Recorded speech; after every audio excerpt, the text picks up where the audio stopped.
अरे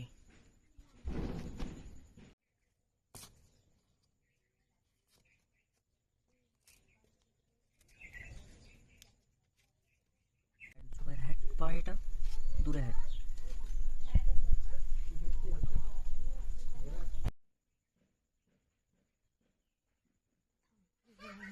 থাক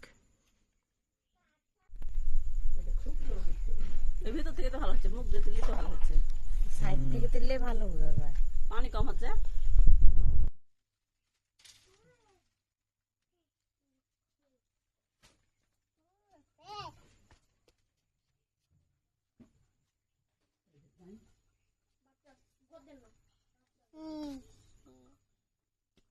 ঘরে যাও ভাই, সেই ঝুলে আছে মাছ মাছ সব সময় সত্য থাকা তাই। হ্যাঁ হ্যাঁ